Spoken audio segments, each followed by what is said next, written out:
Episode 4. Welcome to Wealth and Means. Advice dressed up like hard work. Each week, we explore ideas that help you pause, reflect, and think more deeply about the opportunities all around you. It's the perfect mix. A little information, a few stats, some real-world insights, and just enough deep talk to make you feel smarter before your second cup of coffee. Today's episode is stacked: what you didn't see in the news, your 5-minute head start in Wake Up Ready, a knowledge bomb on laziness, Humor Me, the greater debate, and we'll close with our Invent Again series. A quick thank you to our sponsor, Nost Moments at nostmoments.io. Share your most precious memories. Share the Nost Moments. Wealth, do you think anyone is listening to us? They are, means. We have listeners in the United States, Tanzania, Germany, Finland, and Jamaica. I hope our friends in Jamaica get their power back soon. Let's get started so they have something to listen to when they come back online. What you didn't see in the news, the segment where we dig up the stories that didn't dominate your feed, but probably should have. Because while everyone's arguing about the same 3 headlines, the real internet is moving in stranger, smarter directions. Let's start with vampires. No, not another political metaphor. Actual vampires. Lego just announced a Twilight set.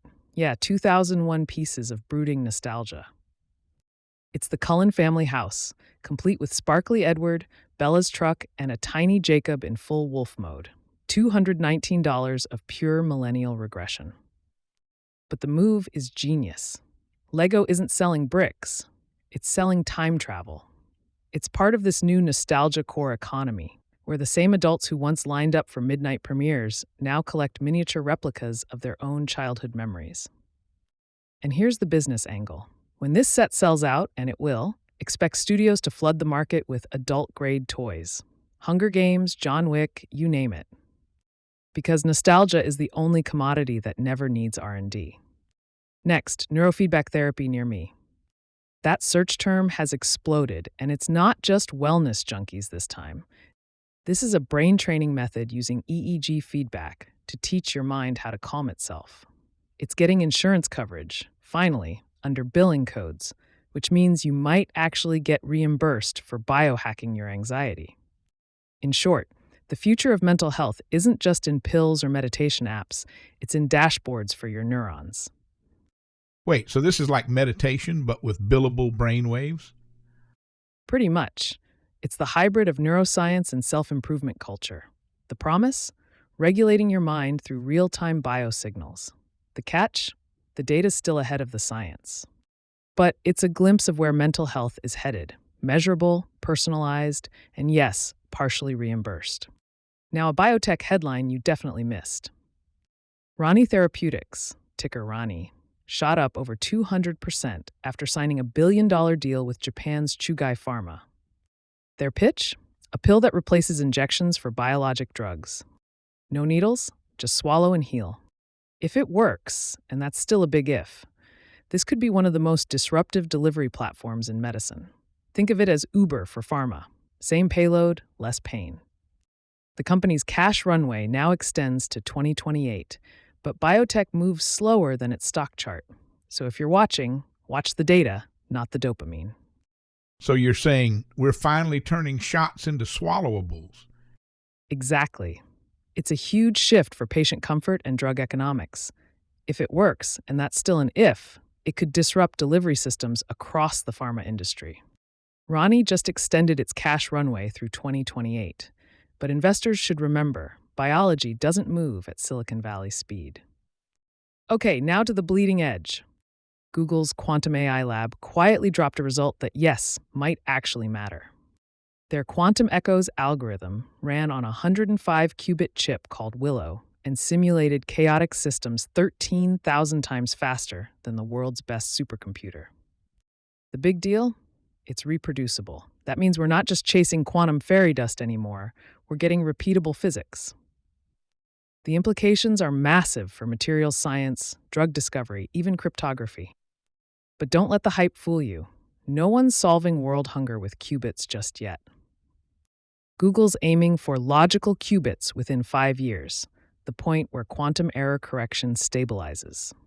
If they hit it, the next industrial revolution won't be AI. It'll be quantum plus AI. Speaking of revolutions, meet Retina e-paper. A team of researchers published a breakthrough display tech in Nature that packs 25,000 pixels per inch. That's 150 times your phone's density. It uses tungsten oxide nanodiscs to shift color like a living surface, meaning sunlight readable, battery light, no glare, no eye strain. Imagine AR glasses so sharp you can't tell where the screen ends and the world begins. If they can manufacture it at scale, this is the death of the screen as we know it. Education, gaming, even medicine, everything goes holographic. It's the kind of leap that'll make you wonder how much reality you're really seeing. And finally, because we all need a breather, a little roadside genius from California. A driver in Merced County got pulled over for cruising with a hand-drawn license plate. Cardboard, ballpoint pen, perfect cursive California logo. It was honestly impressive. The officer gave them points for creativity and a $197 ticket. The photo went viral because, of course, it did. It's a reminder that in an age of AI and quantum processors, the internet still worships good old-fashioned human absurdity. And yes, replacement plates cost $27. That's 1/10 the ticket and zero chance of becoming a meme. So that's what you didn't see. Nostalgia as an asset class, mental health turning into software, biotech redefining drug delivery, quantum proving it's not vaporware, and e-paper rewriting the screen, all capped by one cardboard philosopher on Highway 99. Because sometimes the future doesn't make the front page, but it's still unfolding right under your feed. What a week. What's up next? Means you need to wake up ready. Okay, let's start the week before it even starts. OPEC Plus is meeting virtually all weekend.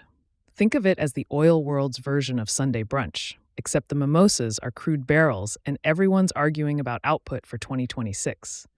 So translation, if they tighten supply again, Brent could pop back over $70 and your Exxon and Chevron shares might finally stop ghosting your portfolio.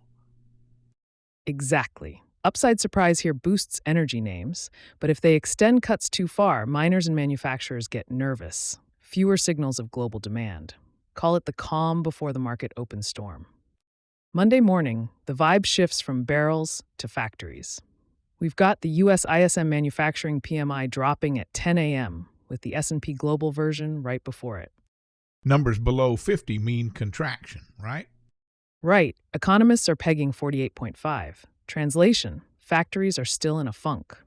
But traders will be watching the prices paid sub-index like hawks. If that ticks up, inflation talk comes roaring back. Earnings side, keep eyes on Palantir after the bell. This is the AI defense hybrid everyone either loves or doesn't understand. They're expected to post 8 cents per share on $700 million in revenue. The call at 5 p.m. could set the tone for AI stocks all week. So PMI gives us the how's the economy and Palantir gives us the how's AI's momentum. Nailed it. Sprinkle in BioNTech's pre-market results, and you've got a full Monday plate. Tuesday, it's jobs and orders day. We get JOLTS openings. Economists expect 8 million. If it comes in hotter, yields harden, and tech names may take a breather. Wait, I thought fewer openings were bad for workers. It is, but in Fed logic, fewer openings means cooling inflation, and that's good for stocks. Welcome to the paradox of 2025. Then there's factory orders, a CapEx pulse check. And earnings. Oh, it's a buffet. Uber, Shopify, Spotify, BP, Eaton, Hut 8 Mining, and Energy Fuels. Think of it as the tech-to-energy cross-section of the entire economy. If Uber's free cash flow looks good, fintech peers perk up. If BP talks up buybacks, the oil patch rallies. Shopify's AI tools could spark an e-commerce bounce. That's like speed dating the S&P 500. Midweek is macro meets micro day. ADP jobs before breakfast, ISM services mid-morning, and FOMC minutes with your afternoon coffee. So we get private payrolls, a look at 70% of U.S. GDP, and then a peek into Jerome Powell's diary. Exactly. If the minutes sound dovish, expect a weaker dollar and a commodity pop. Add in Qualcomm's earnings after the close. Their AI chips and handset guidance are like the weather vane for semiconductors. Energy watchers get Devon Energy and Albemarle. Shale and lithium, two sides of the new energy story. Basically, if Qualcomm says AI is strong and Devon says oil's steady, you've got a soft landing week. Or if they both disappoint, buckle up. Thursday brings the weekly jobless claims. Think of it as a market mood thermometer. The line to watch? 240,000. Above that, and the recession whispers get louder. Across the pond, the Bank of England is expected to hold rates, but if they hint dovish, the pound weakens and the dollar strengthens. Not great for U.S. multinationals. And the earnings headliner. Airbnb after the bell. It's basically the proxy for travel, consumer confidence, and do we still have money to spend on experiences? Plus, ConocoPhillips at noon to see how disciplined big oil's capital spending really is. So Thursday's story, rates, travel, and oil discipline, a global trifecta. All eyes on Friday's U.S. employment situation report, the big one. Economists expect 125,000 new jobs, unemployment at 4.1%. Anything hotter could push the Fed away from cuts. Cooler data might fuel a rally. Basically, it's the difference between soft landing and no landing. Exactly. Add Michigan consumer sentiment right after. Inflation expectations north of 3% could spook growth investors again. Canada also drops its labor data, a good read-through for commodities. So Friday is the Fed's compass day. Whatever happens there sets the tone for November trading. And we close the week with two conferences that could quietly move next week's narratives. The Cantor Crypto and AI Energy Infrastructure Conference in Miami. Think power grids meet GPUs. And the New Orleans Investment Conference, a haven for the resource and crypto crowd. Translation: expect a few AI-powered uranium blockchain headlines floating around X by Sunday night.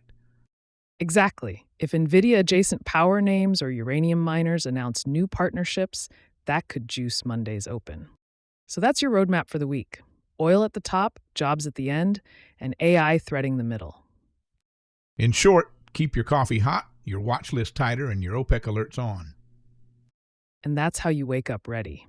While knowledge may be power, timing is everything. And now a knowledge bomb. You ever notice how every culture, from the Mississippi Delta to the mountains of China, tells the same story, just with different animals, tools, or gods? Work hard, stay humble, pull your weight. That's the moral encoded in our oldest operating system, the world's folklore. And it's wild how consistent it is. You've got the little red hen grinding alone because no one else will help bake the bread. The ant and the grasshopper showing that play today means hunger tomorrow. The three little pigs literally huffing and puffing proof that cutting corners collapses the house. Different species, same subtext, effort earns reward. But here's the twist. Today, we're testing that ancient code. In a world debating universal basic income, where you could, in theory, get your slice of bread without ever planting the seed, folklore steps in like an old voice from the crowd saying, "Careful, kid, you're messing with human nature." Let's go around the world for a moment. In Germany, Mother Holly showers gold on the girl who works hard and pitches the lazy one in tar. Cosmic justice, the universe itself rooting for diligence. In China, the foolish old man who moved the mountains literally digs through impossible odds, his descendants carrying the mission until the gods intervene. Perseverance so powerful it moves the divine. And then there's John Henry, America's hammer-swinging folk titan who dies proving man's worth against the machine. He wins, but at the cost of his life. The legend's message isn't about efficiency, it's about dignity. The pride that comes from sweat, from strain, from doing something yourself, because people don't write songs about the guy who sat it out. That's the deeper thing our ancestors were coding into our culture. Work isn't just how we feed ourselves, it's how we find ourselves. Every fable, every moral, every bedtime story was an apprenticeship in meaning. Now, folklore doesn't just praise work, it also fears laziness like a virus. From South America's The Lazy People, a village that offloads all labor to magical servants until even the servants get lazy and chaos reigns, to Uruguay's La Abeja Haragana, the lazy bee who learns the hard way that not working leaves you out in the cold. These aren't quaint tales. They're warnings about what happens when effort disappears from the social fabric.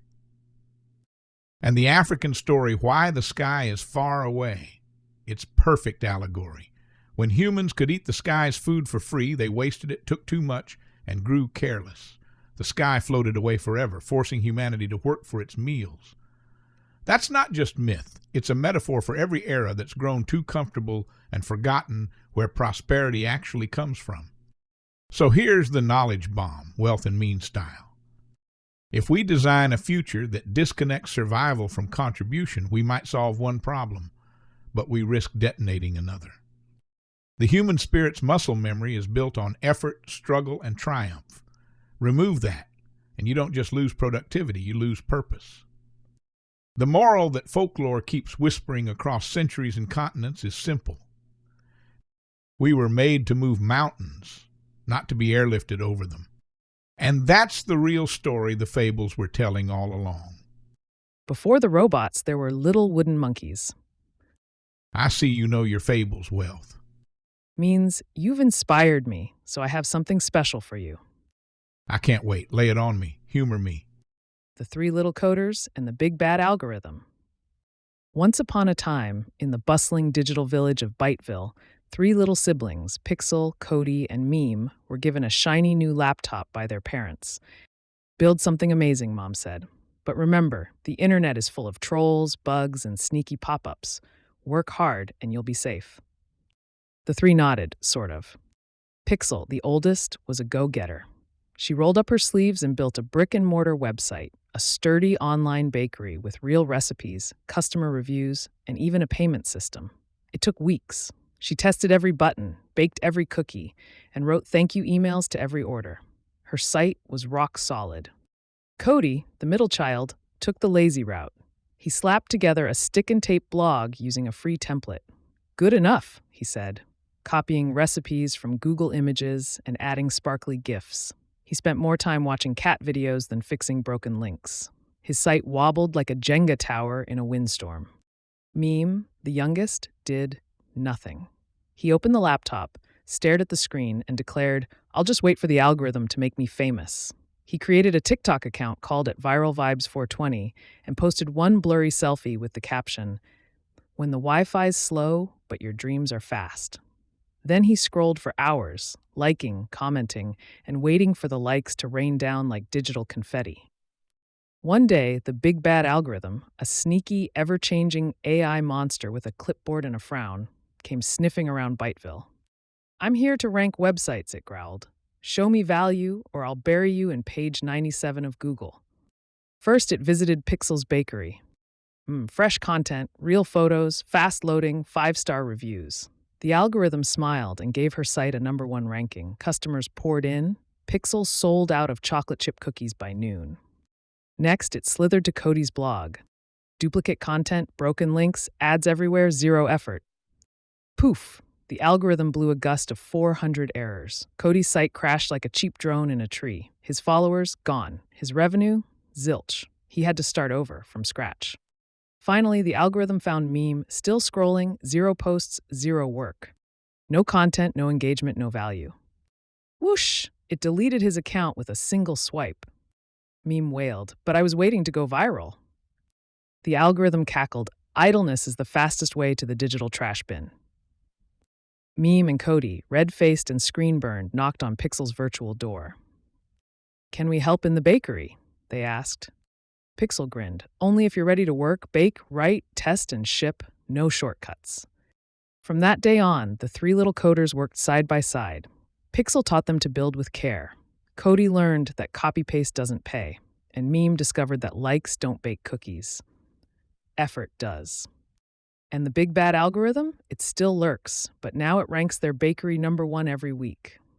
The moral: work builds walls that even algorithms can't blow down. Idleness, that's just a one-way ticket to the recycle bin. You worked hard on that one, I see. And now, the greater debate. Each week, we host the greater debate, the debate that should happen, but hasn't. Through the power of imagination, caffeine, and let's be honest, a full night's recovery sleep, we conjure what that debate could sound like. Picture this, a packed town hall buzzing with anticipation. The lights dim, the murmur fades, and two lecterns gleam under a warm amber glow. Between them stands a moderator. The audience, students with debt, parents doing the math, taxpayers eyeing fairness, leans forward. At one podium stands Senator Elizabeth Warren, sharp-eyed, her hands already punctuating invisible graphs, the moral mathematician of structural inequality. At the other, Joe Manchin, broad-shouldered, a blue suit that's more country fare than coastal boardroom, the fiscal pragmatist of Appalachian realism. The moderator takes a breath and opens. Tonight's question is simple and stubborn. Should public college be free and existing student debt widely forgiven, or should aid be targeted with personal responsibility and work requirements attached? Senator Warren, you begin. Warren steps closer to the mic. Her tone is steady, deliberate. College has become what high school was a century ago, a gateway to the middle class. When we treat higher education like a luxury good, we ration opportunity by wealth. I support tuition-free public college and broad student debt cancellation because higher education is a public good. Unpayable debt drags down our entire economy, home buying, entrepreneurship, family formation. And the burden falls heaviest on Black, Latino, and low-income borrowers. We can fix this with a modest wealth tax on ultramillionaires. We created this crisis through public disinvestment. We can solve it with reinvestment. Then Manchin leans in, one hand on the lectern, his voice deep and unhurried, carrying that West Virginia gravel. Help those who need it, sure, but don't hand the bill to folks who never went to college or already paid their loans. Free is never free. Broad cancellation shifts costs onto truck drivers, nurses, and welders who didn't benefit from a degree. Let's focus on personal responsibility, financial literacy, and means-tested aid. Stimulus that ignores debt and inflation isn't compassion. It's recklessness dressed up as fairness. The audience murmurs. Some nod at Warren's empathy, others at Manchin's fairness. The moderator raises a hand. Let's move to the first question. Is higher education a public good or a private benefit? Warren doesn't hesitate. It's both. Graduates benefit, but so do all of us. A more educated workforce drives innovation, productivity, and tax revenue. When we stopped funding it publicly, tuition soared. We replaced public support with private debt. That's not destiny, it's policy. Manchin meets her gaze, calm but firm. And policy should be smarter, not bigger. Fund those who truly need help. I support free community college pilots and robust Pell Grants, but universal freebies mean subsidizing wealthy families. If a low-income student earns a nursing degree, great, but we can't pay for everyone's philosophy degree just because it feels fair. I can feel the air thicken. Moral arithmetic meets fiscal fairness. Warren's "we rise together" collides with Manchin's "we pay together." Both land cleanly, neither retreats. The moderator pivots. Next round, debt cancellation, stimulus, or handout. Warren's eyes flash. Debt cancellation is relief that hits the economy fast. When borrowers aren't shackled to monthly payments, they can start businesses, buy homes, move for jobs. It's not a bailout, it's a reset button for the middle class. Manchin tightens his jaw. Stimulus with borrowed money just adds interest to the next generation. A waitress shouldn't underwrite someone's master's degree. Let's invest in Pell Grants, apprenticeships, and real work-based value, not blanket forgiveness. Now comes the cross-examination. Warren leans forward, voice soft but edged. Joe, you keep saying targeted, but decades of means testing created a bureaucratic maze that hurts the poorest borrowers. Simplicity is justice. Manchin chuckles, nodding. And simplicity isn't subsidy. Let's auto-enroll everyone in income-based repayment with caps and forgiveness after steady payments. But we must stop students from overborrowing in the first place. Fix the pipe before mopping the floor. He pivots, almost conversationally. Elizabeth, how do you justify canceling debt for six-figure earners? Warren answers without a blink. Because middle-class families took on debt to compensate for state disinvestment. 95% of borrowers would get relief. The wealthy wouldn't. Trust was broken when government walked away first. This restores it. The sparring turns surgical, Warren's scalpel of simplicity against Manchin's hammer of fairness. Each blow lands measured and audible. The moderator interjects. Let's talk about fairness and equity. Warren gestures with open palms. Black and Latino students borrow more, pay longer, and default more. Debt relief narrows that racial wealth gap. Fairness includes repairing harm we helped create through public neglect. Manchin nods once. Agreed, we should make defrauded students whole. But fairness also means reciprocity. You serve your country, teach, heal, build, and we wipe the slate clean. That's equality with effort. Warren counters, calm but insistent. Service programs are great, but too small. We can do both, relief now and service going forward. The crowd murmurs, shifting in their seats. This is the debate America's been dodging for years. Moral equity versus moral hazard. The moderator smiles thinly. Lightning round. What systemic fixes would stop another debt crisis? Warren rattles off tuition-free public college, banned profiteering, automatic income-based repayment, and public refinancing at low rates. Manchin answers free community college, bigger Pell, real bankruptcy paths, accountability for failing schools, and shared risk when students default. Two roadmaps, one universal, one conditional. Both quietly admit the same thing. The old map led us into debt quicksand. The moderator calls for final rebuttals. Warren steps closer, her voice tightening into conviction. The targeted, complicated, prove-you-deserve-it model failed. Simplicity is not charity, it's efficiency. Let's stop punishing ambition with interest. Manchin straightens, his drawl sharpening. No one promised life without trade-offs. Degrees pay dividends. So should effort. Aid must lift, not enable. Responsibility is compassion. Warren lands a moral jab. Manchin counters with fiscal discipline. The audience is split, but fully awake. As the debate closes, Warren's final words rise with urgency. Debt relief and free college are investments in the future, reducing inequality, restoring mobility, fueling growth. The cost of doing nothing is greater. Manchin's final words are low and steady. We fix what's broken without bankrupting fairness. Help those who need it, expect effort from all, and guard the taxpayers' trust. The moderator wraps it up with a quiet list. Free community college, expanded Pell Grants, simpler repayment, service for forgiveness, accountability for colleges, a patchwork of possible peace between fairness and forgiveness.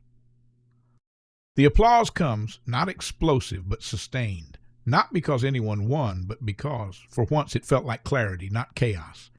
Fairness isn't just who pays or who benefits. It's who we choose to be when opportunity and obligation collide. That was the greater debate. Let's invent again with Frank Zamboni. Every great invention starts with one thought. This is ridiculous. For Frank J. Zamboni, that ridiculous thing was watching 5 exhausted workers spend an hour and a half scraping, shoveling, hosing, and squeegeeing an ice rink just to get a decent skating surface. Born in Utah and raised in California, Frank was a child of the American tinkering age, the kind of person who couldn't look at a machine without wondering how to make it smoother, faster, or cheaper. He and his brothers started out fixing cars. Then they moved into block ice production. But when electric refrigerators killed that business, they didn't quit. They reinvented themselves and built Iceland, a massive 20,000 square foot indoor ice rink in Paramount, California. The rink was a hit. The maintenance, not so much. Every night was the same exhausting routine. Scrape the ice, shovel the snow, hose it down, squeegee the water, spray a thin layer of new ice, and do it again and again. Frank watched this nightly ordeal and thought, there has to be a better way. So basically, this guy looked at 5 dudes mopping ice and said, what if one guy could just drive the mop? Exactly. That's basically what he did. He spent years experimenting in his garage, tinkering with war surplus Jeep parts, conveyor belts, and custom water tanks, until in 1949, he rolled out the very first Zamboni machine. It was brilliant. It shaved, washed, and refroze the rink into mirror-smooth perfection in just 15 minutes. One machine, one driver, and the job was done. By 1954, Zamboni & Co. were producing machines for rinks across the country. And when the 1960 Winter Olympics in Squaw Valley hit television screens, the Zamboni became a star in its own right, gliding across the ice between hockey periods like a quiet, mechanical ballet dancer. That's the moment automation literally met chill. Right? Before the Zamboni, resurfacing the ice took an hour and a half and 5 workers. After the Zamboni, it took one person 15 minutes. That one innovation transformed ice sports. Hockey games could run back to back. Figure skating shows could run longer. Public rinks could host more sessions, which meant more kids, more access, and a faster, safer game for everyone. Today, there are more than 15,000 Zamboni machines in use around the world, and the company is still family-owned, still based in Paramount, California. 75 years later, and it's still the quiet hero of every intermission. But it's not just nostalgia anymore, right? Not at all. The Zamboni story has become a case study in sustainable automation. Since 2018, fully electric Zambonis have rolled onto the scene. Zero emissions, whisper quiet, and cheaper to operate. Modern versions use laser leveling, AI-powered sensors, and water recycling systems that can cut water use by 90% compared to the old hose and squeegee days. Even the NHL's Climate Pledge Arena in Seattle uses them as part of their net zero operations. There's something poetic about that. Clean energy, clean ice. And you know your invention's legendary when your name becomes both a verb and a toy. Zamboni is literally in the dictionary and in Lego. Exactly. The Zamboni isn't flashy tech, it's invisible genius. The kind of innovation that hides in plain sight, quietly making the world run smoother. Frank Zamboni didn't invent ice. He made it better. He proved that progress doesn't always mean reinventing everything. Sometimes it just means finding the friction and smoothing it over. And somewhere out there, a kid in Canada is still trying to break the Zamboni lap record, 6.9 seconds flat. Frank Zamboni didn't set out to be famous. He just hated watching 5 guys mop ice for an hour and a half. His fix: one machine, one driver, 15 minutes. Perfect ice. And that's how a garage inventor from California changed winter sports forever and taught the world that real innovation often starts with one simple thought: this is taking too long. Well, that's it for another episode of Wealth and Means. Advice dressed up like hard work. We hope you enjoyed the range from quantum to ice, college to work, and fables to faster ways of doing things. Subscribe, rate, and share this episode. It helps more than you think. We do this for you to help you have a better week, a sharper mind, and maybe even a longer attention span. Special thanks to our sponsor, Nost Moments, because the best investments are still your memories. Until next time, stay curious. Stay kind. And keep compounding.